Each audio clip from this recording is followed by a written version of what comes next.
நமக்கு ஒரு 3 விருது கொடுக்க சொன்னாங்க. முன்னாடி வந்து நம்ம சரவண சுப்பையா, நம்ம டைரக்டர், சிட்டிசன் டைரக்டர், அப்புறம் ஜானு, அப்புறம் யோகி பாபு, டாண்டி, எல்லா சினிமா பிரபலங்கள் எல்லோரும் இருந்தாங்க. பெரிய கூட்டம் இருந்துச்சு. அப்போ எனக்கு அவார்டு கொடுக்குறாரு. நான் அவார்டு கொடுக்குறதுக்கு 2 பேர்கிட்ட கொடுக்க சொன்னேன். அப்புறம் எனக்கு கொடுக்குறதுக்கு முன்னாடி என்ன பண்ணிட்டாங்க, டக்குன்னு 10 படம் போட்டு படத்தை ஒவ்வொருக்கும் ஒரு கேப்ஷன் கருத்து அவங்கள பற்றி ஒவ்வொன்றையும் சொல்லிகிட்டே வந்தேன். எனக்கு வேணாம், ஒவ்வொன்று சொல்லிட்டு வந்தேன்.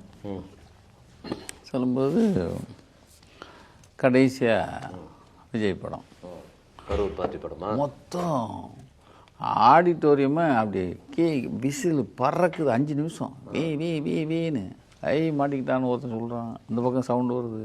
இப்போ என்ன சொல்ல போகிறீங்க, நீ என்ன சொல்கிற, அப்படி இப்படிங்கிறான். அப்படியே கம்முன்னு நின்றுட்டே இருந்தேன்.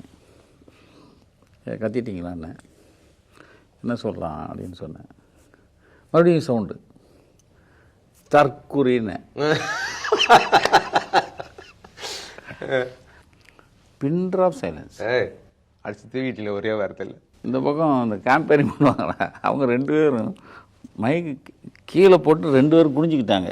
அந்த இதில் சிரிப்பு தாங்க முடியல அவங்களுக்கு. கீழே குனிஞ்சு சிரிச்சிருப்பாங்க.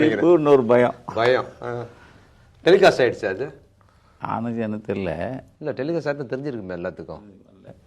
இனிமேல் வரும்னு சொன்னாங்க. ஒருவேளை இதை விட்றாங்களான்னு தெரில.